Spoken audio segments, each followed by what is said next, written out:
والعقاب الشديد من هداه فهو سعيد السديد ومن أضله فهو البعيد التريد يعلم ما ظهر وما بطن وما خفي وما علن والصلاة والسلام على أشرف الأنبياء خاتم النبيين سيد المرسلين شفيع المذنبين سيد الأولين والآخرين سيدنا وحبيبنا نبينا وكريمنا ومولانا محمد صلى الله عليه وسلم عبده ورسوله بالهدى ودين الحق أرسله أما بعد فأعوذ بالله من الشيطان الرجيم بسم الله الرحمن الرحيم ألف لام ميم الله لا إله إلا هو الحي القيوم نزل عليك الكتاب بالحق مصدقا لما بين يديه وأنزل التوراة والإنجيل آمنت بالله صدق الله العظيم ببركة إن الله ملائكته يصلون على النبي يا أيها الذين آمنوا صلوا عليه وسلموا تسليما اللهم صل على سيدنا وحبيبنا نبينا وكريمنا ومولانا محمد وبارك وسلم صلاة وسلاما عليك يا سيدي يا رسول الله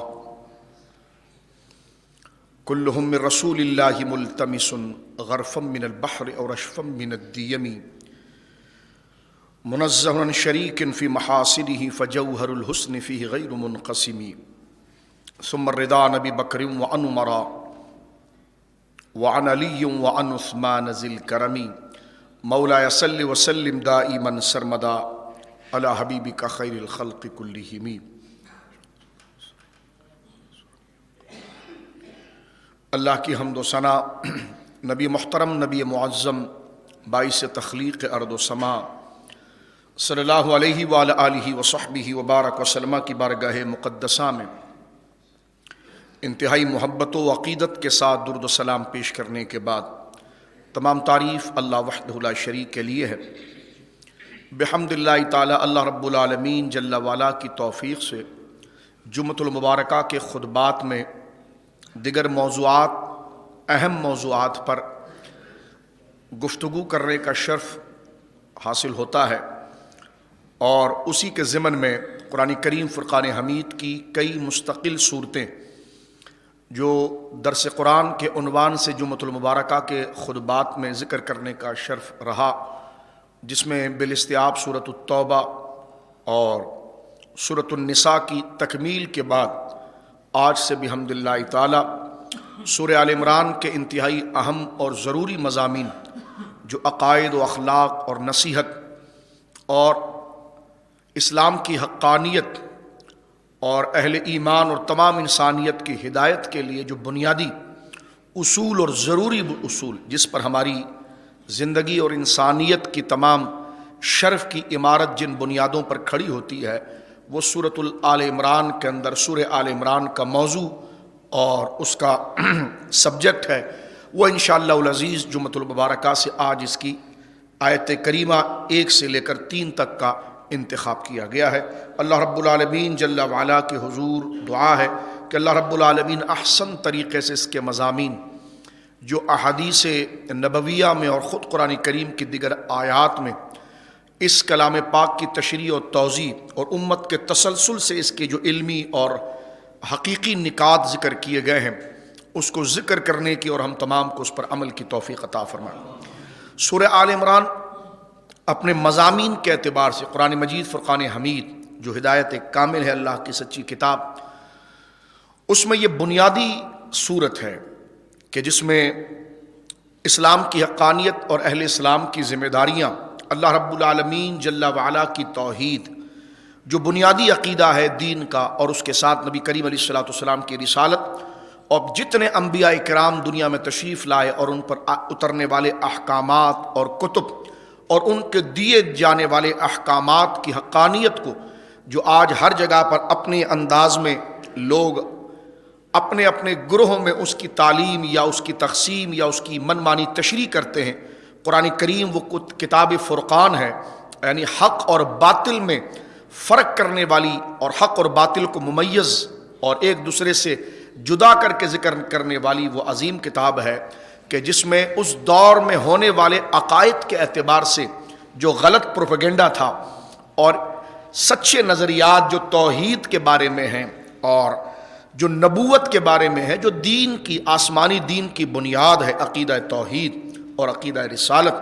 اس سے متعلق جو چند لوگوں نے منمانی اور خود کی ذہن ساختہ اپنے دماغوں سے اور اپنے کسی دنیاوی منفعت اور غرض سے جو انہوں نے اس نظریے کو پراگندہ کیا تھا، تو قرآن کریم فرقان حمید نے ان تمام عقائد کی تبییض کر دی، تشریح کر دی،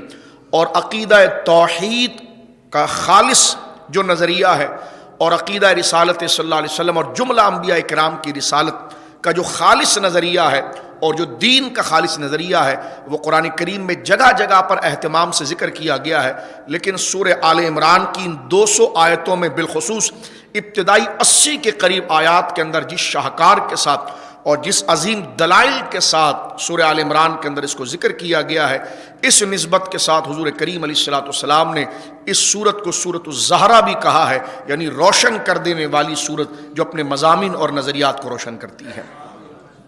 سورہ آل عمران یوں تو اگر ہم دیکھتے ہیں تو ترتیب مصحف کے اعتبار سے جیسے پہلے سورہ فاتحہ شریف ہے، اس کے بعد سورۃ البقرہ ہے، اور پھر ترتیب مصحف یعنی موجودہ قرآن کریم،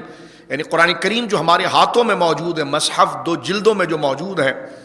اس کی جتنی صورتیں ہیں تو صورتوں کی ترتیب میں ہمیں سورہ آل عمران مرتب کرنے کے حوالے سے موجود کے اعتبار سے یہ قرآن کریم کی تیسری صورت نظر آتی ہے۔ اور ظاہر سی بات ہے ہر مسلمان اس بات کو جانتا ہے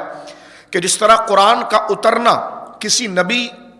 یہ کسی بندے کی مرضی پر نہیں تھا، وہ اللہ کی مرضی پر تھا، اس کو توقیفی کہتے ہیں، یعنی اللہ رب العالمین نے اپنی مرضی سے جن آیات کو چاہا نازل فرمایا۔ یہ نبی کریم علیہ السلام کی یہ نہیں کہ ایسی آیت یا حضور اس کو نازل کروائیں، یہ عقیدہ نہیں ہے، تو اس کو توقیفی کہتے ہیں۔ اسی طرح قرآن کریم فرقان حمید کی جو صورتوں کی ترتیب ہے، سورہ فاتحہ شریف مدینہ منورہ میں نازل ہو رہی ہے، سورۃ البقرہ مدینہ منورہ میں نازل ہو رہی ہے، قرآن کا نزول مکہ کے اندر ہو رہا ہے، تو اب سب سے پہلی سورت کی جو 5 آیات مشہور ہیں وہ تو سورہ علق کی آیات ہیں، تو چاہیے تھا کہ سورہ علق کو ترتیب مصحف کے اعتبار سے سورہ فاتحہ کی جگہ پر سب سے پہلے رکھ دیا جاتا، اس لیے کہ وہ قرآن کریم کی سب سے پہلے اترنے والی سورت ہے، یعنی آیات ہے، لیکن ایسا نہیں۔ جس طرح اترنے میں اللہ کی مرضی ہے تو اس عقیدے کو جان لیجئے، اس طرح قرآن میں مرتب کرنے میں بھی کسی کی رائے، اجتہاد، مرضی اور خواہش نہیں، یہ بھی توقیفی ہے، یعنی اللہ کی مرضی کے عین مطابق ہے کہ قرآن کو جب مرتب کیا جائے تو پہلے سورہ فاتحہ کو رکھا جائے، پھر سورہ بقرہ کو رکھا جائے، پھر سورہ آل عمران کو، اور الی آخری سورہ ناس تک۔ اس کو توقیفی کہا جاتا ہے کہ جس میں انسان کا کوئی دخل نہیں، یہ اللہ رب العالمین جل وعلا کی خاص ہدایت کے تحت۔ تو میں عرض کر رہا تھا، تو اس ترتیب توقیفی کے اعتبار سے قرآن کریم مصحف شریف کے اندر یوں تو ہم دیکھتے ہیں تو یہ قرآن کریم کی تیسری صورت ہے، لیکن اگر اس کی تحقیق کی جاتی ہے اور تفاسیر اور ائمہ شان نزول اور ائمہ جو قرآن کے علوم اور معانی اور اس کی تاریخ، اس کے نزول، اس کے احکام پر عبور رکھتے ہیں اور ان اصول کو مرتب کرتے ہیں سالہ سال سے صحابہ کرام کی ترتیب سے، تو ہمیں یہ جگہ جگہ لکھا ہوا ملتا ہے کہ یہ صورت مرتب کرنے کے اعتبار سے تو سورۃ البقرہ کے بعد ہے، یعنی تیسری صورت ہے، لیکن نزول کے اعتبار سے یہ سورۃ الانفال کے بعد ہے، یعنی اس سے پہلے سورۃ الانفال اتر چکی تھی۔ تو یہ ترتیب کے ساتھ ذکر کیا گیا ہے کہ سورہ آل عمران کا نزول سورۃ الانفال کے بعد ہوا ہے۔ اب اس ترتیب کو تھوڑا سے ہم آگے لے کر چلتے ہیں تاکہ یہ مضمون ہمارے ذہن کے اندر واضح ہو جائے، اور اس کی چند تشریح ہم ذکر کرتے ہیں۔ اس کی ابتدا حروف مقطعات سے ہوئی ہے۔ حروف مقطعات کیا ہوتے ہیں انشاءاللہ العزیز ہم اس کو ذکر کریں گے، لیکن قرآن کریم کا ایک جو اسلوب ہے، یہ 3 آیات جو ہم نے پڑھی ہیں، اس کا ایک ترجمہ ذکر کرنے کے بعد اس کے معنی اور مفاہیم، اور آپ دیکھیں گے کہ اس میں کیسے کیسے علمی نکات اور علمی ذخائر اس کے اندر موجود ہیں، ان 3 آیتوں کے اندر ہی ابتدائی۔ ارشاد باری تعالیٰ ہے اعوذ باللہ من الشیطان الرجیم الف لام میم، یہ حروف مقطعات ہے، اس کے معنی کو لا یعرف بعد رسول اللہ صلی اللہ علیہ وسلم الا الاولیاء۔ صاحب روح المعانی کہتے ہیں کہ یہ حروف مقطعات یعنی توڑے الف کو الگ، حالانکہ آپ جوڑ کر پڑھتے ہیں تو علم نہیں کہتے، الف لام میم، الف کو الگ پڑھتے ہیں، لام کو الگ پڑھتے ہیں، میم کو الگ پڑھتے ہیں. یہ مقطعات یعنی توڑ توڑ کر اس کو کاٹ کاٹ کر پڑھا جاتا ہے. اس کی تشریح آگے آ جائے گی. اس کے معنی ترجمے نیچے نہیں لکھا جاتا. اس پر تمام مفسرین کا اتفاق ہے 14 صدیوں سے کہ اس کا معنی یہ خاص راز ہے اللہ اور اس کے حبیب کریم صلی اللہ علیہ وسلم کے درمیان. اس میں جو معنی بیان کیے گئے ہیں وہ خاص تعلق حضور کے ساتھ ہے، امت کے ساتھ اس کا تعلق نہیں. لیکن ہاں جو تتبع میں، اتباع میں، شریعت کی پابندی میں قلب مصطفیٰ، دل مصطفیٰ کے قریب ہو جائیں اور روح مصطفیٰ سے استفادہ کر دیں تو پھر امت کے اکابر اولیاء نے علماء نے یہ بھی لکھا ہے کہ حضور سید عالم کے راستے پر چلنے والے وہ صالحین جن کا قول و فعل و عمل و ظاہر و باطن، اجالا اندھیرا تمام حضور سید عالم کی سنت کے مطابق رہا ہے، ان پر اللہ رب العالمین ان کے مرتبہ تقوی کے حوالے سے حضور کی اتباع میں اس معنی کی کچھ جھلک کو اتار دیتا ہے. کیونکہ یہ بات تو اپنی جگہ پر بالکل واضح ہے کہ تقوی ایک نور ہے جو اللہ رب العالمین کے جناب سے علم کو منتقل کرتا ہے، اور اس پر تمام اپنے ہو یا غیر ہو اس بات کو لکھتے ہیں کہ اللہ نور السماوات والارض، اللہ زمین و آسمان کو منور کرنے والا ہے. اس سے مراد علماء حضرت ابی بن کعب کا یہ قول ہے کہ اس سے مراد مومن کا دل ہے. یعنی جب مومن شریعت پر کامل عمل کرتا ہے اور متقی بن جاتا ہے تو اس کے دل میں وہ نور اترتا ہے جو سورہ نور میں یہاں بیان کیا گیا ہے. اور یہاں تو حافظ ابن قیم کی بڑی زبردست بات ہے جو انہوں نے اپنی کتاب میں آیت اس کلمہ تقوی کے معنی کو کھولتے ہوئے انہوں نے لکھی تھی. ان کی مشہور کتاب ہے، ایک رسالہ ہے، سمجھ لیجئے کہ 100-150 صفحے کا، ان کا حافظ ابن قیم کا الوابل الصیب. اس کے اندر الوابل الصیب جو ان کی کتاب ہے اس میں وہ تقوی کا معنی لکھتے ہیں کہ جب مومن کامل اللہ کی اور نبی کریم علیہ الصلوۃ والسلام کی ہدایت پر عمل کرتے ہوئے سنت کا متبع ہوتا ہے اور اس کا کوئی عمل شریعت مطہرہ کے خلاف نہیں ہوتا، یہاں تک کہ حرام تو درکنار، مکروہ تحریمی تو درکنار، وہ مکروہ تنزیہی سے بھی بچتا ہے، اور فرض پر عمل کرنا تو بڑی بات ہے تو ضروری ہے، وہ مستحبات کے بھی اعلیٰ درجے کے مقام پر جا کر عمل کرتا ہے. تو جو اپنے آپ کو شریعت کے ایسے پاکیزہ سانچے کے اندر ڈھال دیتا ہے تو وہ کہتے ہیں کہ پھر اللہ کا نور اس کے قلب میں منتقل ہوتا ہے جو یہاں موجود ہے. اور وہ آگے یہاں تک لکھتے ہیں فتتزائد، وہ تقوی کے عمل کی وجہ سے وہ نور زیادہ ہوتا ہے یہاں تک کہ وہ ظاہر ہو جاتا علی وجوہہم وعلی ابدانہم وثیابہم ودورہم، یہاں تک کہ وہ نور اس عالم کے چہرے سے ظاہر ہوتا ہے، اس پرہیزگار کے لباس سے، وہ لباسہم، اس کے لباس سے ظاہر ہوتا ہے، اس کے مکان سے ظاہر ہوتا ہے، اس کے محلے سے ظاہر ہوتا ہے. حافظ ابن قیم آخر میں لکھتے ہیں یہ جو مانوی نور ہے یعنی اس لائٹ کی طرح نہیں ہے جو بالکل آپ کو سامنے ویزیبل نظر آئے اور روشن نظر آئے، نہیں، یہ ایک انویزیبل چیز ہے کہ جو تقوی کے ساتھ گویا کہ نظر آتی ہے. تو فرماتے ہیں کہ اس کو دیکھ کوئی نہیں سکتا، لیکن ہاں جو خود متقی ہوگا وہ پہچان لے گا کہ رات کے اندھیرا ہے لیکن یہ بستی روشن ہے، اس کا مطلب یہاں پر کوئی صالح بندہ موجود ہے. تو عرض کرنے کا مقصد یہ ہے کہ حضور کی اتباع کے صدقے یہ انوار سرکار کے قلب سے اولیاء کے دل میں آتے ہیں اور وہ قرآن کے معنی اور نبوی معنی اور نبوی علوم کے چھینٹے ان کے دل پر آتے ہیں. جس طرح نبی پاک صلی اللہ علیہ وسلم کو رب سے قرب ہے تو رب کے علوم کے دریا کی نہریں اپنے اعتبار سے، وہ علم ازلی کی بات نہیں کر رہا، کسی بندے کو عطا کرنے کے اعتبار سے جو ممکن ہے. تو سرکار دو عالم کی رسالت اور مرتبہ ایسا ہے کہ خلق میں اتنی معلومات اللہ کی جانب سے کسی کو حاصل نہیں ہوئی،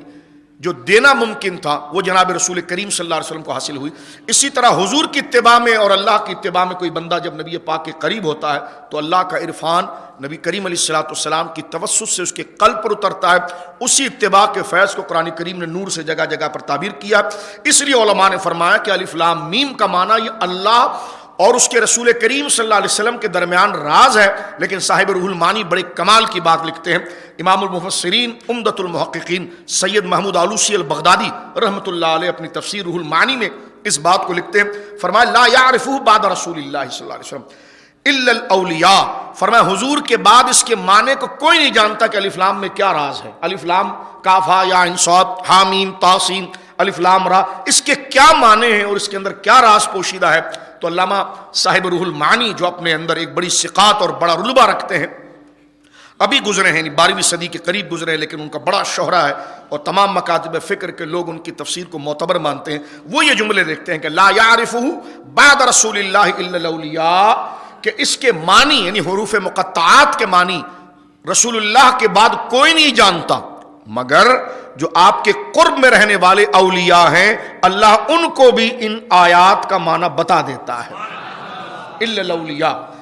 تو اس سورہ آل عمران کی ابتدا انہی حروف مقطعات سے ہو رہی. آگے انشاءاللہ چلیں گے، وقت مختصر ہے تو ہم اس کی وضاحت کریں گے. اللہ لا الہ الا هو الحی القیوم، اللہ وہ ہے کہ اس کے علاوہ کوئی عبادت کے لائق نہیں. الحی القیوم، بغیر اس کے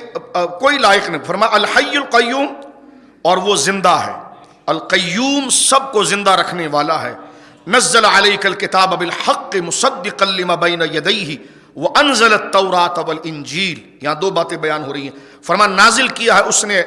آپ صلی اللہ علیہ وسلم پر حق کے ساتھ کتاب کو، مکمل دلائل کے ساتھ، حقانیت کے ساتھ، عقائد ہو، اخلاق ہو، مضامین ہو، اس کے مکمل بیلنس اور توازن کے ساتھ آپ پر اس کتاب کو نازل فرمایا. اور اس کتاب کی شان یہ ہے قرآن کی کہ مصدقا لما بین یدیہ، اپنے سے پہلے جتنے نبی آئے ہیں اور جتنی کتابیں اس طرح کی آسمان سے اتری ہے ان تمام کی تصدیق کرنے والی ہے. وہ انزل التوراۃ والانجیل، جس طرح نبی پاک صلی اللہ علیہ وسلم پر اللہ نے اس کتاب حق کو نازل کیا ہے جو مصدق ہے، تصدیق کرنے والی ہے پچھلی تمام صحائف اور کتابوں کی. تو فرمایا وہ انزل التوراۃ والانجیل. اسی طرح اللہ رب العالمین نے تورات کو بھی نازل فرمایا ہے اور انجیل کو بھی نازل فرمایا. یہ اس کا ایک خلاصہ تھا. اس کے مضامین پر ایک دو بات کر لی جاتی ہے کہ یہ 200 آیات پر مشتمل یہ سورت ہے. اس کی 80 آیات اہل کتاب عیسائی اور یہود کے بارے میں ہے، جو یہ چاہتا ہے کہ یہود اور نصارہ سے متعلق اور اہل کتاب سے متعلق صحیح تاریخ اور بیلنس عقیدہ جس سے متعلق، حضرت عیسیٰ سے متعلق، ان کی اصل حیثیت سے متعلق اگر کوئی سمجھنا چاہتا ہے تو اس کے لیے معیاری صورت اگر کوئی ہے تو سورہ آل عمران ہے. میں اس کی وضاحت تھوڑی سی کروں گا آگے جب بات چلے گی حضرت عیسیٰ کی شخصیت کے حوالے سے، کیونکہ اس کے نزول کی بھی ایک وجہ ہے. اس کی وجہ یہ کہ حضور علیہ السلام کے پاس درجنوں عیسائیوں کا وفد نجران سے آیا تھا مناظرہ کرنے. سرکار دو عالم صلی اللہ علیہ وسلم عصر کی نماز اپنی مسجد میں پڑھا رہے تھے تو وہ 100 سے زیادہ نصرانیوں کے علماء حضور سید عالم سے مناظرہ کرنے آئے تھے کہ ہم دین حق پر ہیں. سرکار دو عالم صلی اللہ علیہ وسلم کے ساتھ ان کا مباحثہ ہوا اور مسجد نبوی کے اندر ان کا مناظرہ ہوا. مناظرہ کیا ہوتا ہے؟ جب سرکار علیہ السلام نے، ان کا دعویٰ یہ تھا کہ حضرت عیسیٰ خدا کے بیٹے ہیں. اب ان کے دعوے کے توڑ کے لیے، نقیض کے لیے اب سرکار علیہ السلام نے اس پر اعتراض، کیونکہ ایک ہوتا ہے مدعی، ایک ہوتا ہے مدعا علیہ. مدعی وہ ہوتا ہے جو اپنے دعوے کو دلیل کے ساتھ ثابت کرتا ہے، اور جو منکر ہوتا ہے سامنے سے، جو اس کے دعوے کے خلاف ہوتا ہے، وہ اس کے دعوے پر سوال اور اعتراض کو کھڑا کرتا ہے. سرکار دو عالم نے کی ذہانت وہاں پر قرآن میں دیکھنے میں نظر آتی ہے، جگہ وہاں پر ذکر کیا گیا. سرکار علیہ السلام نے حضرت عیسیٰ علیہ السلام کے خدا نہ ہونے پر جو دلائل قائم کیے اور جو ان کی دلیل کو توڑ کر سوال قائم کیا تو وہ جوتے چھوڑ کر مسجد سے بھاگ گئے. تو وہ اوپر کی 80 آیات، سورہ آل عمران کی ابتدائی 80 آیات اللہ رب العالمین کی وحدانیت، کہ اس کا کوئی بیٹا نہیں، اس کی کوئی بیٹی نہیں، اس کی کوئی ماں نہیں، اس کا کوئی باپ نہیں، وہ حی اور قیوم ہے، وہ ہمیشہ سے زندہ ہے، زندہ رکھنے والا ہے. اور القیوم سب اس کی وجہ سے قائم ہے اور اس کی جانب محتاج ہے، وہ کسی کا محتاج نہیں ہے. اور یہ صفت صرف اللہ کی ہے. اور حضرت عیسیٰ علیہ السلام کی صفت نہ الحی کی ہے نہ القیوم کی ہے، نہ وہ ہمیشہ سے زندہ ہے اور نہ ہی ان پر کبھی گویا کہ موت نہیں آئے گی یا وہ دنیا میں موت کا ذائقہ نہیں چکیں گے. اور القیوم جس طرح کہ وہ خود سے ہی ہیں اور سب کو انہوں نے خود سے رکھا ہے، تو فرمایا یہ شان تو کسی بندے کی ہو ہی نہیں سکتی. یہ شان تو ہی ہے ہی اللہ رب العالمین کی. جہاں یہ دعویٰ کیا اس ابتدائی صورت میں کہ اللہ وہ ہے جو مستحق عبادت ہے، یہ دلیل ہے، دعویٰ ہے کہ اللہ وہ ہے جس کو عبادت کے لائق، وہی معبود ہے. اس کے معبود ہونے کی دلیل کیا ہے؟ الحی القیوم، کیونکہ معبود وہی ہوگا جو حی القیوم ہوگا، جو ہمیشہ سے ہے، ہمیشہ رہے گا، جس سے نہ اونگ آئے گی، نہ نیند آئے گی، اور نہ موت آئے گی۔ موت تو دور کی بات ہے، جس سے کبھی غفلت اور اونگ بھی نہیں آ سکتی۔ القیوم، وہ کسی کا محتاج نہیں ہے، سب اپنی موجودگی میں اس کے محتاج ہے، وہ قائم بالذات ہے، وہ خود سے ہے اور سب اس کی وجہ سے ہے۔ تو فرمایا جو اللہ ہے، جو مستحق عبادت ہے، یہ دعویٰ نہیں، اس کی دلیل الحی القیوم ہے، اور اس کے سوا کوئی حی القیوم نہیں ہے، تو اس کے سوا کوئی خدا نہیں ہے۔ یہاں سے عیسائیت کے اس دعوے کو اٹھا کر دیوار پر مار دیا گیا کہ جو اللہ رب العالمین جل وعلا کی توحید کے اندر فتنہ ڈالنے کی وہ کوشش کر رہے تھے، اور وہ خود مانتے تھے کہ وہ خود آج بھی مانتے کہ حضرت عیسیٰ کو موت آ گئی، وہ صلیب پر چڑھ گئے، وہ مریم کے بیٹے تھے۔ تو فرمایا کہ جو کسی سے پیدا ہو جائے وہ پہلے نہیں ہوتا، پیدا ہونے میں ماں کا محتاج ہوتا ہے، تو صمد وہ نہیں ہو سکتی، قیوم وہ نہیں ہو سکتی، حی وہ نہیں ہو سکتی۔ تو لہذا الحی القیوم یہ صرف خدا کی صفت ہے، اور جو الحی القیوم ہوگا وہی مستحق عبادت ہوگا۔ تو اس کی ابتدائی آیات انشاءاللہ آگے ہم ضمن تھوڑا تھوڑا کھولیں گے آج، کیونکہ صرف اس سورت کا ابتدائی تعارف تھا، اس لیے میں یہ بات آپ کی خدمت میں عرض کرتا ہوں۔ تو فرمایا الحی القیوم، اور یہاں پر ایک بڑی پیاری بات آگے چل کے ذکر کی گئی۔ ان سے پوچھا گیا کہ تمہیں یہ کہاں سے خواب آ گیا کہ حضرت عیسیٰ علیہ السلام جو ہے وہ خدا کے بیٹے ہیں، یہ کہاں سے خواب آیا؟ کہنے کہ کیا بات کرتے ہیں، ان کے تو والد نہیں ہیں۔ تو فرمایا اگر وہ بغیر والد کے پیدا ہو جائیں، کیونکہ بچے کی ولادت گویا کہ رابطہ تناسل سے ہوتا ہے، ماں اور باپ کے ذریعے ہوتا ہے۔ یہ یقیناً حق ہے کہ حضرت سیدنا عیسیٰ روح اللہ علیہ السلام کی شان و عظمت یہ ہے کہ سیدہ مریم پاک عفیفہ رضی اللہ تعالیٰ عنہ، سیدہ مریم پاک کے صدف اقدس میں، بطن مبارک میں جب آپ تشریف لائے تو وہ کسی مرد کے ذریعے نہیں ہوا، یہ بالکل حق ہے، وہ اللہ رب العالمین کے کلمہ روح کے ذریعے ہوا، جو قرآن کریم نے آگے سورہ المائدہ میں ذکر کیا ہے۔ وہ اللہ کے اذن سے آئے، اس رابطے کے بغیر آئے جس رابطے سے بچہ ماں کے بطن میں آتا ہے۔ تو اس عجوبے کو دیکھ کر، اس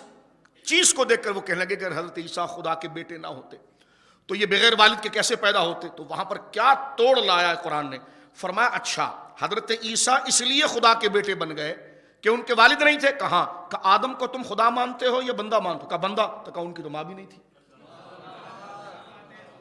فرمایا نہ تو ان کے ابا تھے نہ امی تھی، لیکن وہ کہا بڑے عجیب ہو تم، جو ایک واسطے کے بغیر آئے ان کو تم خدا کہہ دیتے ہو، جو دونوں واسطے کے بغیر آ جائے ان کو تم اللہ کا بندہ کہتے ہو۔ تو چاہیے کہ تم آدم کو سب سے پہلے خدا یا خدا کا بیٹا کہتے الیاذ باللہ، جو تم نے استدلال کیا ہے، کیونکہ حضرت آدم باپ تو درکنار ماں سے بھی نہیں ہے، نہ ماں ہے نہ باپ ہے، بغیر ماں باپ کے وہ پیدا کر دیے گئے ہیں۔ تو حضرت عیسیٰ صرف بغیر باپ کے پیدا کر دیے گئے، تو تم نے اس میں پوری ایک کہانی بنا لی کہ جناب وہ خدا کے بیٹے ہو گئے۔ تو یہ قرآن کریم نے ان کے اس توڑ کو بیان کیا، اور قیامت تک کسی سنجیدہ آدمی کے سامنے اس کا کوئی جواب نہیں ہوگا، بلکہ سنجیدہ آدمی اس حقیقت کو قبول کرے گا کہ بھائی اتنی واضح بات موجود ہے، یہ اللہ رب العالمین کی قدرت کا کرشمہ ہے، اور یہ تمام چیزوں کو پیدا کرنے کا مطلب یہ ہے کہ خدا کسی کو پیدا کرنے میں تناسل کا محتاج نہیں، وہ چاہے تو کسی کو بغیر باپ کے پیدا کرے اور چاہے تو بغیر ماں باپ دونوں کے پیدا کرے۔ تو یہ اللہ رب العالمین جل وعلا کی قدرت باہرہ کا اعلان ہے، اور آپ دیکھ رہے ہیں کہ یہاں پر حضرت آدم علیہ السلام، تو یہ قرآن نے آگے ترتیب کے ساتھ اس چیز کو ذکر کیا جو بات آگے آئے گی۔ قرآن کریم کے پہلے سورہ آل عمران کے جو 200 آیات ہیں، اس کے مضامین بڑے دلچسپ اور اہمیت کے متعلق۔ ابتدائی سورت کے اندر سب سے پہلے تو یہ بات بیان کر دی کھول کر واضح طور پر، اس دور میں جب کچھ لوگوں نے ایک شخصیت کے نام پر دین بنایا تھا،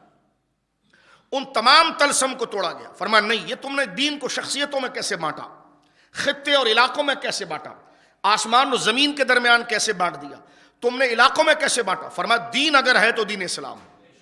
اس تردید کو ختم کر دیا گیا کہ کسی ایک ذات پر دین کی بنیاد نہیں رکھی جا سکتی کہ یہ عیسوی ہے، یہ موسوی ہے۔ فرمایا نہیں، دین ایک ہی ہے اور وہ دین اسلام ہے۔ جتنے انبیاء آئے وہی دین لے کر آئے، تو لہٰذا تم جو دین اسلام ہمارے نبی کے منہ سے اسلام کا نام سن کر جو تم بدک جاتے ہو اور تم کہتے ہو کوئی اجنبی چیز ہے، فرمائی اجنبی نہیں، جس سیدنا موسیٰ کا تم نام لے رہے ہو وہی دین اسلام لے کر آئے تھے، جن سیدنا عیسیٰ کا نام لے رہے ہو وہ بھی دین اسلام ہی لے کر آئے تھے، اور ہمارے نبی مکرم صلی اللہ علیہ وسلم پیغمبر آخر الزمان جو تشریف لائے یہ بھی جو دین لائے یہ دین اسلام لے کر آئے۔ تو ابتدائی آیات کے اندر اسلام کی حقانیت کو بیان کیا گیا کہ وہ مکمل بنیادی پرنسپلز جس کے تحت انسان کی زندگی چلتی ہے وہ کسی شخصیت کے نام سے موسوم نہیں کیا گیا، بلکہ اس کو دین حنیف حنیف یعنی دین اسلام کہا گیا ہے۔ حضرت ابراہیم نے اسی کی تبلیغ فرمائی۔ پھر آگے چل کر اس بات کو ذکر کر دیا گیا کہ تمام انبیاء کرام جو آئے ہیں وہ داعی رہے ہیں، وہ مبلغ رہے ہیں، وہ اللہ کی توحید اور دین کی باتوں کو پہنچانے والے رہے ہیں، اور اپنے سے پچھلے گزرے ہوئے نبیوں کی وہ تصدیق کرنے والے رہے ہیں کہ ہاں مجھ سے پہلے جو گزرے وہ سچے تھے، میرے بعد فلاں آنے والے ہیں۔ لیکن حضور سید عالم صلی اللہ علیہ وسلم نے اپنے سے پچھلے تمام کی گویا کہ تصدیق کی، آگے آنے والی کسی کی بشارت نہیں دی۔ اس کا مطلب یہ کہ آپ خاتم النبیین ہیں۔ تو پھر آگے چل کر حضور کی ختم نبوت کو ثبوت دیا گیا، کیونکہ نبیوں کو بھیجنے کی جو علمی لاجک تھی اور جو علمی اس کا فلسفہ تھا وہ یہ کہ وہ آ کر دین کی دعوت دیتے تھے، اپنے سے پہلے گزرے ہوئے نبیوں کی تصدیق کرتے تھے، اپنے سے آنے والے کے پہلے کی بشارت دیتے تھے۔ اسی ترتیب پر جب حضور تشریف لائے تو سرکار بھی داعی ہیں، مبلغ ہیں، اور اپنے سے پچھلے گزرے ہوئے لوگوں کے انبیاء کے مصدق ہیں، ان کی تصدیق کرنے والے، لیکن اپنے بعد کسی کی بشارت دینے والے نہیں ہیں، کیونکہ آپ خاتم النبیین ہیں، آپ کے بعد کوئی جدید نبی نہیں آئے گا۔ تو اس کے بعد ان آیات کے ضمن میں لفظ تو ذکر نہیں ہے، لیکن اس پوری حقیقت کو بیان کر کے جناب رسول کریم صلی اللہ علیہ وسلم کی ختم نبوت کو بیان کر دیا گیا۔ اس کے بعد سورۃ البقرہ اس سے پہلے گزری ہے۔ سورۃ البقرہ میں یہود کی اصلاح کی پوری کوششیں کی گئی، جس طرح کہ آپ جانتے ہیں سورۃ البقرہ کی ترتیب کے ساتھ وہ آیات گزری ہیں۔ صبح شام مسلمانوں کا ان سے سابقہ پڑتا تھا، لین دین ہوتا تھا، سب محلے میں ایک ساتھ رہتے تھے، تو وہاں پر اسلام کی حقانیت اور انہوں نے اسلام کے اندر جن عقائد بد کی آمیزش کی تھی، ملاوٹ کی تھی، اور بری چیزوں کو جو دین ان کے اندر مرج کر دیا تھا، تو سورہ بقرہ کے اندر کھول کھول کر ایک چیز کو کلیئر کر دیا گیا، یہ اسلام نے، یہ حضرت موسیٰ کی تعلیم نے، یہ حضرت عیسیٰ کی تعلیم نے، یہ حضرت نوح کی تعلیم نے، گویا کہ سورہ بقرہ کے اندر موجود۔ اور آپ دیکھیے اس دور میں ان کا کلائمیکس اور ان کی ترقی انتہا پر تھی، پینیکل انتہا پر تھی۔ یہ نہیں کہ قرآن نے دب کر بات کی ہے، جب ان کا عروج تھا تو قرآن نے چیلنج کر کے بات کی، جو عیسیٰ کے بارے میں تم بات کر رہے ہو علیہ السلام، وہ یہ نہیں، وہ خدا کے بیٹے نہیں، بلکہ وہ خدا کے بندے ہیں، خدا کے نبی ہیں، خدا کے رسول ہیں۔ اور اسی ترتیب کے ساتھ ان کے اندر جو فساد آیا تھا یہود کے اندر، وہ تمام ترتیب کے ساتھ وہاں پر ذکر کیا۔ عقیدہ تثلیث کی زبردست قسم کی مذمت کی گئی ان کی موجودگی کے اندر، اور نجران کے جو نصارہ تھے ان کا رد کیا گیا۔ اور یہ وقت گزر چکا ہے جو قرآن کریم نے دلائل کو قائم کیا تھا، کیونکہ یہ رب کا کلام ہے، کسی بندے کا کلام ہوتا تو اس کو کوئی 4 دلیل لا کر توڑ دیتا، لیکن حضرات انبیاء کو بھیجنے والا بھی اللہ ہے، ان کو پیدا کرنے والا بھی اللہ ہے۔ اس رب کریم نے ان کی جو حقیقت کو بیان کیا، جو قرآن مجید کی سچی آیات کے اندر آیا ہے، اس کا جواب کائنات میں کوئی اس کے مقابلے پر نہیں لا سکتا۔ تو پھر اس کے اندر سورہ آل عمران کی آیات 200 کے اندر ایک مضمون اس اعتبار سے آیا۔ پھر مسلمانوں کی ذمہ داری بیان کی گئی کہ تم خیر الامم ہو، تم تمام امتوں میں سب سے بہتر ہو،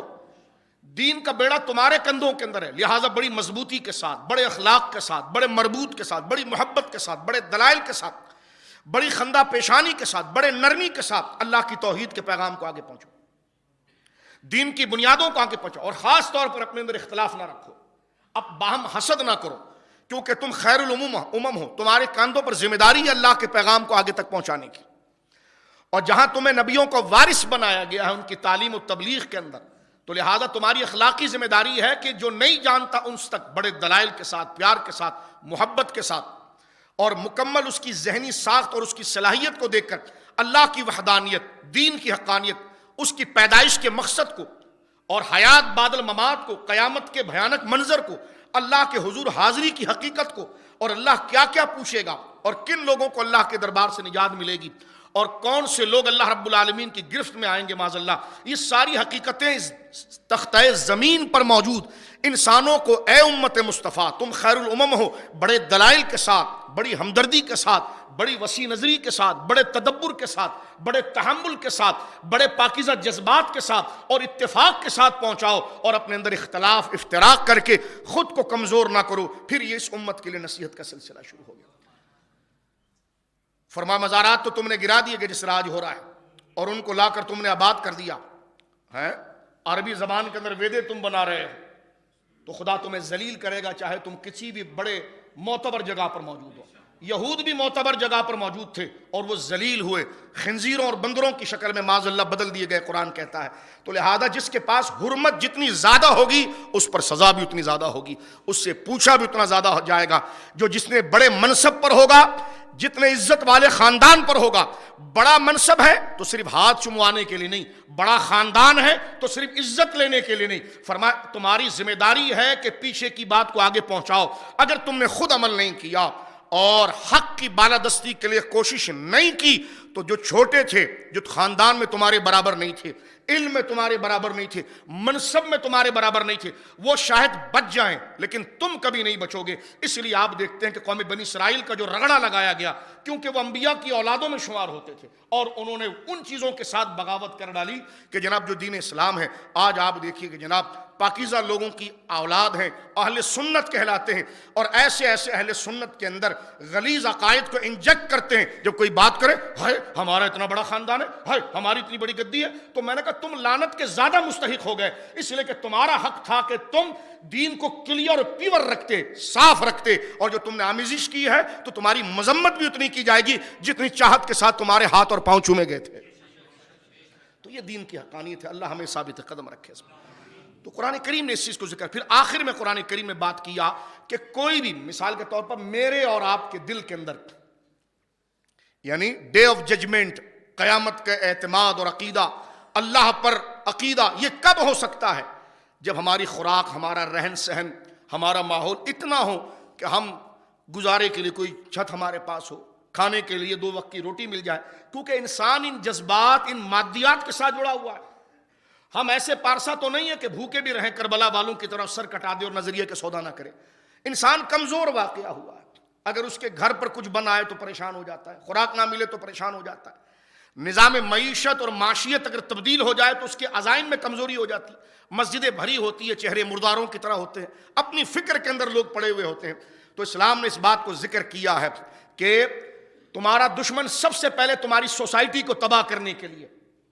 تمہاری یونٹی اور تمہارے اتحاد کو تباہ کرنے کے لیے تمہاری معیشت کو تباہ کرے گا۔ آ جاؤ اب FATF کی طرف، آ جاؤ بھی ورلڈ بینک کی طرف۔ ریاست مدینہ کا ڈرامہ کر کے جن دجالوں کو ہمارے سروں پر مسلط کیا جا رہا ہے، قرآن نے سورہ آل عمران میں اس زمانے میں بول دیا تھا، فرمایا یہود تمہارے اندر سود کے نظام کو انجیکٹ کریں گے۔ اٹھا کے پڑھیے سورہ آل عمران آیت نمبر 2، فرمایا اس سود کے نظام کے ذریعے تمہاری معیشت کو توڑیں گے اور تمہارے اندر ایک طبقے کو غریب سے غریب کریں گے اور ایک کو امیر سے امیر کریں گے، تاکہ نظام کے اندر انتشار پیدا ہو، تمہاری یونٹی ٹوٹے، دہشت گردی بڑھے، ایک دوسرے پر دست بدرازی ہو جائے، احترام چلا جائے، اگلے کو روٹی نہ ملے تو وہ کب تک کسی کی عزت کرے گا، اس کے گریبان میں ہاتھ لائے گا۔ تو قرآن کریم نے سورہ آل عمران کے اندر ان 200 آیات کے ضمن میں خاص طور پر سودی لانتی نظام کا رد کیا اور فرمایا اپنے نظام میں اس کو داخل نہ کرنا، ورنہ تم اوج ثریا سے زمین پر آ کر گر جاؤ گے، تمہاری یونٹی ٹوٹ جائے گی، ناروں تک رہ جاؤ گے لیکن پیچھے بک جاؤ گے۔ اس لیے کہ جب تمہاری زندگی، تمہارے جذبات، تمہارے عقیدے اس دنیاوی رابطے کے ساتھ جڑے ہوئے ہیں، جب 2 وقت کی روٹی سکون کی نہیں ملے گی، جب امن نہیں ملے گا، اور امن، روٹی، نظام، مادیت، یہ آپ کی معیشت اکنامی کے ساتھ جڑی ہوئی ہے، جب اس کو تباہ کر دیا جائے گا تو ساری چیزیں تباہ ہو جائیں گی، اور جب ساری چیزیں تباہ ہو جائے گی تو رہ جائے گی رسم ازا، روح بلالی نہ رہی، فلسفہ رہ گیا اور تلقین غزالی نہ رہی، مسجدیں بھری رہی، وہ عزم نہ رہا۔ تو لہٰذا ہمارے سروں پر ایسے فرائین دجالوں کو بزرگ کرسیوں پر بٹھا دیا گیا، جو دجال آنکھ بند کر کے اپنے مطلب کے لیے ہر چیزوں کی دستخط کرتے ہیں۔ اور جناب یہ سیاسی، اس لیے ہم بار بار کہتے ہیں سب سے بڑا لعنتی نظام اس دور کا جمہوری نظام ہے۔ جو خلافت کا نظام وہ اس لیے ضروری تھا کہ جو اللہ کے قانون کے تحت جمہوری نظام یہ کہ ایک چرسی، موالی، زانی، شرابی 100 بندوں کو بریانی کی دیگ کھلا کر اپنے حق میں ووٹ لے لے تو اب نظام شراب کا چلے گا، واہ واہ واہ، اب نظام زنا کا چلے گا، کیونکہ جناب شرابی ہے، اس نے جناب لوگوں کو، اب بھائی آپ ووٹ لے رہے ہو تو بریانیاں کیوں کھلا رہے ہو، پانی کیوں پلا رہے ہو، یہ لوگوں کو رشوت کیا دے رہے ہو، اپنا نظریہ دو، جی ہم آپ کا فلانا کام کرا دیں گے۔ بھائی کیسا کراؤ گے؟ جب قانونی ہوگا تو وہ خود ہی ہو جائے گا، آپ کیسا کرا دو گے؟ تو یہ لالچ اور ہرس، یعنی بدماش قسم کے لوگ جن کا سوسائٹی سے کوئی تعلق نہیں ہے اور وہ سوسائٹی کے دشمن، وہ آتے ہی اس نظام کے اندر خود کو وڈیرا بنانے کے لیے اور خود کو امیر سے امیر تر کرنے کے لیے، اس لیے وہ پہلے کروڑوں روپے ایک سیٹ پر بانٹتے ہیں اور تنخواہیں ان کی 10-15 ہزار ہوتی ہے، لیکن الیکشن کے اندر وہ کروڑوں روپے بانٹتے ہیں. تو اس جمہوریت پر لعنت بھیجنی چاہیے کہ جس کا، اور امریکہ کی جمہوریت، واہ واہ واہ، کہ جناب جو عورتوں کا ڈرامہ کر رہا ہے، 70,000 بیوائیں جو اس وقت افغانستان کے اندر موجود ہیں، ان پر کسی نے کچھ بولا؟ روزانہ جناب اب آپ دیکھیے جو مسلمانوں کو وہاں پر بھارت کے اندر جو اس وقت صورتحال چل رہی ہے، بھارت کے یہاں تک کہ ایکٹر جو پوری زندگی ان ہندوؤں کو خوش کرنے کے لیے مورتیوں کے آگے سجدہ کرتے رہے، آج ان کے بیانات آ گئے ہیں کہ لاکھوں مسلمانوں کو قتل کرنے کے لیے ہندوؤں نے منصوبہ بنا لیا ہے. مجھے بتائیے امریکہ نے کچھ بولا؟ نہیں بولا. تو لہٰذا نظر آپ پر، تو لہٰذا نہ یہ کوئی منصف مزاج لوگ ہیں، نہ ان کی کوئی حقیقت ہے. نظام اگر ہمارے ہاتھ میں ہو یا نہ ہو، لیکن قرآن یہ بتاتا ہے بات حق کی کرنی چاہیے. تم خود اپنے اندر ایک ریاست رکھتے ہو، اس کو اگر کسی کی غلامی میں ڈالنا ہے کلیتاً، تو اللہ اس کے رسول ہے. تو قرآن کریم نے سودی نظام کو یہاں پر مکمل طور پر میرے بزرگوں دوستوں رد کیا اور اس بات کو واضح کیا. اور بات کو یہاں ختم کرتے ہیں اس ایک لاجک پر اور اس بات پر، کیونکہ یہ بڑی دلچسپ صورت ہے. ان 3 آیتوں کے اندر کمال ہے عقیدہ توحید کا اور علم مناظرہ کا، کیونکہ یہ 80 آیات علم مناظرہ پر ہے جو سرکار دو عالم کے ساتھ عیسائیوں کا وہاں پر ہوا ہے. اس صورت کا نام ہے، بات کو ختم کرتے ہیں، سورہ آل عمران. حضرت عمران جو ہے، جن کے نام مبارک پر اس صورت کو رکھا گیا ہے، وہ حضرت سیدہ مریم کے والد گرامی ہیں. حضرت عمران اور حضرت زکریا، ان کی شادیاں جہاں ہوئی وہ دونوں سگی بہنیں تھیں.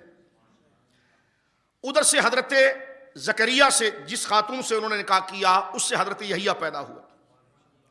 اور حضرت عمران نے جس خاتون سے نکاح کیا ان سے سیدہ مریم پیدا ہوئی. تو سیدہ مریم اور حضرت یحییٰ علیہ السلام یہ باہم جو ہیں وہ خالازات ہیں، اور سیدہ مریم سے حضرت عیسیٰ علیہ السلام پیدا ہوا. تو گویا کہ یہ پورا ایک خاندان ہے. حضرت عمران کے خاندان، کیونکہ ظاہر سی بات ہے کہ وہ قوم، سیدہ مریم، حضرت یحییٰ، حضرت زکریا اور حضرت عمران جو ہے یہ حضرت سلیمان کی اولاد میں سے ہیں. تو گویا کہ یہ ان کو ریپریزنٹ کرنے کی کوشش کرتے تھے. تو قرآن کریم نے کلیئر کیا کہ جس خاندان کا نام لے کر تم کنفیوژن پیدا کر رہے ہو توحید کے مقابلے میں، بڑی دلچسپ بات ہے. نام تم لے رہے ہو، جس طرح آج دیکھیں نام بڑے خاندانوں کا، کام کالوں کا. تو یہی کام یہود کر رہے تھے، یہی کام نصرانی کر رہے تھے کہ ہم تو حضرت عمران کے خاندان کے ماننے والے ہیں، ہم تو سیدہ مریم کے ماننے والے ہیں، ہم تو حضرت زکریا کے ماننے والے ہیں. تو اب خاندان تو بڑا معزز تھا، کیونکہ حضرت عمران جن کے نام پر یہ صورت ہے وہ حضرت سلیمان کی اولاد میں سے ہیں، اور حضرت عیسیٰ علیہ السلام کے سگے نانا ہیں، سیدہ مریم کے والد گرامی ہیں، اور یہ بیت المقدس مسجد اقصی کے خاص جید علماء میں ان کا شمار ہوتا تھا، جو مصلی ان کے پاس تھا، خطبہ ان کے پاس تھا. تو ان معزز خاندانوں کا نام لے کر، اور دین بھی یہیں پر تھا، کتابیں انہی پر اتری ہیں، انہی میں انبیاء آئے ہیں، انہی میں دین آیا. تو اب دین اسلام کو بدلنے کے لیے اور عقیدہ توحید جو دین کی اصل بنیاد تھی اس کو خراب کرنے کے لیے انہوں نے نام آل عمران کا لیا، نام حضرت عیسیٰ کا لیا، نام سیدہ مریم کا لیا، نام حضرت یحییٰ و زکریا کا لیا، نام سیدنا عمران کا لیا. اور خرابی جب پیدا کی تو رب کریم نے مکمل اس کے کلام میں پکچر کلیئر کی. سورت کا نام بھی آل عمران کیا، عمران کے حقیقی پوزیشن بتائی، سیدہ مریم کی حقیقی پوزیشن بتائی، حضرت عیسیٰ کا حقیقی مقام بتایا، حضرت یحییٰ و زکریا کا مقام بتایا، اور 200 آیتیں اس میں نازل ہوئی. 80 آیتوں کے اندر ساری کنفیوژن کو دور کر کے کلیئر کر دیا کہ وہ موحد تھے، توحید کو بیان کرنے والے تھے. ان میں سب کا عقیدہ تھا کہ اللہ وہ ہے جس کا کوئی شریک نہیں ہے، نہ اس کا کوئی باپ ہے، نہ بیٹا ہے، نہ بیوی ہے. اور وہی عقیدہ ہمارے نبی مکرم صلی اللہ علیہ وسلم لے کر آئے ہیں. تو یہ آیات تقابل ادیان، دین، تمام جو دین کے مدعی، آسمان دین کے مدعی کہ ہم اہل کتاب ہیں، ان کو سمجھنے کے لیے بہترین اگر کوئی موضوع ہے تو سورۃ آل عمران ہے. بات کو یہاں پر ختم کرتے ہیں. سورہ آل عمران، آل کیوں کہا گیا؟ کیونکہ ان کی بیوی کا بھی ذکر اس میں ہے، ان کی بیٹی کا ذکر ہے، ان کے نواسے کا ذکر بھی اس کے اندر، ان کا بھی ذکر موجود ہے. یہ آیات خوارج اور روافظ دونوں کے خلاف ہے، کیونکہ آل عمران کہہ کے، ان کے خارجی وہ تھا جو کہتا تھا اولاد آل میں نہیں آتی، رافضی وہ تھا جو کہتا تھا بیوی آل میں نہیں آتی، مسلمان وہ ہیں جو کہتے ہیں کہ آل میں اولاد بھی آ جاتی ہے اور بیویاں بھی آ جاتی ہیں. آج ایک گروہ زمین پر ہمیں 2 ٹانگوں میں چلتا ہوا نظر آتا ہے، بات اہل بیت کی کرتا ہے لیکن ازواج مطہرات کو اہل بیت میں نہیں مانتا. تو بالکل یہ یہود کا طریقہ تھا، اور قرآن نے آل عمران رکھ کر لفظ آل میں بیوی کو بھی شامل کیا، بیٹی کو بھی شامل کیا، نواسے کو بھی شامل کیا، پوری فیملی ممبرز کو شامل کر کے اس کو آل کہا۔ اس لیے اہل سنت و جماعت تمام ممبر آف فیملی جو ہیں ان کو اہل بیت کے اندر مانتے ہیں۔ سرکار کی ازواج بھی اہل بیت میں ہیں، سرکار کی بیٹیاں بھی اہل بیت میں ہیں، سرکار کے بیٹے بھی اہل بیت میں ہیں، سرکار کے چچا بھی اہل بیت میں ہیں، ان کی اولادیں بھی اہل بیت میں ہیں۔ تو لہٰذا اس آیت کے نام نے ہی گویا کہ بہت زیادہ مسئلے کو کلیئر کر دیا کہ آل عمران سے مراد ان کی فیملی، ممبر آف فیملی، جو ممبر ہیں، جو افراد ہیں فیملی کے، وہ اس کے اندر گویا کہ موجود ہیں۔ اور قرآن کریم نے اس سے پہلے بھی اس بات کو ذکر کیا تھا، اور یہ بڑا عجیب گویا کہ ڈرامہ ہے یہ کہنا کہ اہل بیت کے اندر بیویاں نہیں آتی۔ آپ شادی کا کارڈ کسی کو دیں اور کہیں اپنے گھر والوں کو لے کر آئیے گا، تو اگر وہ بچے کو لے آئے تو پھر اس گھر کی خاتون پوچھے کہ بھابھی کو نہیں لائے، کہنے کا بچہ لے آیا نا، فرمایا آپ کو نہیں پتا گھر والوں میں پہلی بیوی آتی پھر بچے آتے ہیں۔ تو یہ ایسے جانور ہیں جن کو یہ شادی کے کارڈ وصول کرنے کی رسم نہیں، اور کہتے جی اہل بیت۔ اور ہمارے وہاں بھی کوئی جھالے والی سرکاریں پھر رہی ہیں، ان سے ایڈ لینے کے لیے تمن کے اندر باقاعدہ سنی مولوی ہو کر بات کرتے ہیں کہ اہل بیت میں ازواج مطہرات نہیں، معاذ اللہ۔ تو اسی دیکھیں یہ آیت، یہ سورت کتنی زبردست ہے، کیسے ہر عقیدے کو کلیئر کرتی ہے۔ اور میں بات اس بات پر ختم کروں گا، سورہ ہود کی اس آیت کو میں دوبارہ پڑھوں گا کہ جس میں قرآن نے ایک جگہ پر اور واضح طور پر نبی کی بیویوں کو ان کے اہل بیت میں شمار کیا ہے۔ حضرت سیدہ سارہ جب ان کے گھر اولاد نہیں تھی، اور حضرت ہاجرہ کے گھر حضرت اسماعیل پیدا ہو چکے تھے، سیدہ سارہ کی عمر 90 سال سے زیادہ ہو گئی تھی، اور حضرت ابراہیم علیہ السلام 95 اور 100 کے قریب تھے، گھر میں اولاد نہیں تھی۔ اب اللہ نے فرشتہ بھیجا حضرت ابراہیم کے گھر، اور انہوں نے آ کر سیدہ سارہ سے بات کی۔ سیدہ سارہ حضرت ابراہیم کی زوجہ محترمہ ہے رضی اللہ تعالیٰ۔ سورہ ہود میں اللہ فرماتا ہے کہ جب وہ فرشتے آئے اور انہوں نے سیدہ سارہ سے دروازے پر بات کی، تو کیا بات کی؟ انہوں نے کہا کہ انہوں نے آ کے کہا فَبَشَّرْنَاهَا بِإِسْحَاقٍ وَمِن وَرَاءِ إِسْحَاقَ يَعْقُوبَ، اے سارہ گھبرا نہیں، ہم تجھے بشارت دیتے ہیں اسحاق کی۔ تو تعجب کرنے لگی کہ میں 90 سال کی بوڑھی ہوں، میرے گھر بچہ کیسے پیدا ہوگا؟ انہوں نے فرمایا اسحاق کے نہیں، اس کا بیٹا ایک اور ہوگا، پوتے کی بھی دیتے ہیں۔ فرمایا اسحاق کی بھی بشارت دیتے ہیں اور یعقوب کی بشارت دیتے ہیں۔ قالت، دیکھیں مؤنث کا صیغہ ہے کیونکہ وہ ایک خاتون بات کر رہی ہیں۔ قالت یا ویلتا اَأَلِدُنَا، وہ کہنے لگی عجیب بات ہے، کیا میں بھی بچے کو جنوں گی؟ کیا میرے بطن میں بچہ آئے گا؟ کہ اَأَلِدُ اَنَا عَجُوزٌ، کیا میں بچے کو پیدا کروں گی؟ اَنَا عَجُوزٌ یا ویلتی اَأَلِدُ، کہ میں بچے کو جنوں گی، اور حال یہ ہے کہ عجوز، میں بوڑھی ہوں، وَهَذَا بَعْلِي شَيْخًا، اور میرا شوہر ابراہیم تو بوڑھا ہو چکا ہے۔ إِنَّ هَذَا لَشَيْءٌ عَجِيبٌ، یہ تو بڑی عجیب بات کر رہے ہو کہ ہمارے گھر بیٹا ہو جائے گا۔ تو قالوا، سارے فرشتوں نے دروازے پر کھڑے کو فرمایا، کس سے فرما رہے؟ حضرت سارہ سے، حضرت ابراہیم سے نہیں، سارہ سے۔ أَتَعْجَبِينَ مِنْ أَمْرِ اللَّهِ، کیا آپ اللہ کے حکم پر تعجب کرتی ہیں؟ أَتَعْجَبِينَ مِنْ أَمْرِ اللَّهِ وَرَحْمَةُ اللَّهِ وَبَرَكَاتُهُ عَلَيْكُمْ أَهْلَ الْبَيْتِ، اے نبی کی اہل بیت، سیدہ سارہ کو کہہ رہے ہیں بیویاں، اے نبی کی اہل بیت، تم اللہ کے حکم سے، اس کی رحمت سے تعجب کرتی ہو۔ انہ حمید مجید، بے شک وہ حمید مجید ہے۔ کتنی کلیئر رعایت بتا رہی ہے کہ یہاں پر براہ راست فرشتوں نے خطاب سیدہ سارہ سے کیا تھا، اور وہ نبی کی بیوی تھی، اور ان کو کیا کہا تھا؟ علیکم اہل البیت۔ تو لہذا قرآن نے یہ نام بھی سورت کا کیا رکھا؟ سورہ آل عمران۔ تو اللہ رب العالمین، میں آپ دوستوں سے بھی کہوں گا کہ قرآن کریم فرقان حمید کی اس سورت کی تلاوت کیجئے۔ اس سورت کو سورت خزائن بھی کہا گیا ہے کیونکہ اس میں عقیدے کا خزانہ موجود ہے، بلکہ یہ بھی حدیثوں میں آتا ہے اور علماء نے اس کی تشریح کی ہے، جو بندہ رات کو سونے سے پہلے اس کی تلاوت کرے اللہ اس کے خزانے میں بھی اضافہ کرتا ہے۔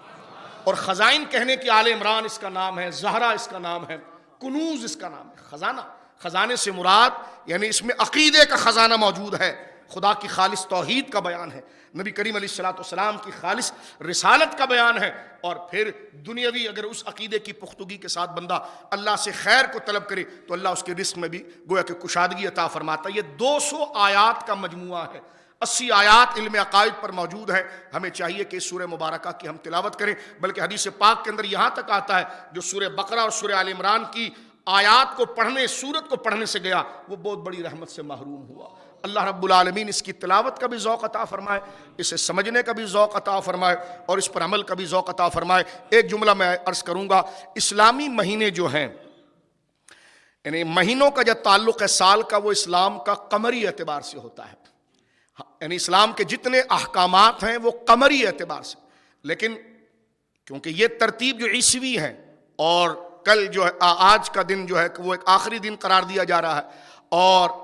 کل جناب جو ہے کہ وہ ایک نئے سال کی ابتدا ہو رہی ہے، تو یقیناً اللہ سے ملنے والی نعمت اور جتنی سانسیں آگے گزر جائے وہ نعمت ہے، اس پر شکرانہ ادا کرنا یہ کوئی بدعت و ناجائز نہیں ہے، مباح ضرور ہے، لیکن وہ اتنا ہی ہے کہ اللہ کے حضور شکر کیا جائے، اور شکر کا طریقہ وہی ہے جو شریعت مطہرہ نے بیان کیا ہے، غیر شرعی کام نہ کیے جائے جو شکر کے خلاف ہے، بالخصوص ہوائی فائرنگ کرنا،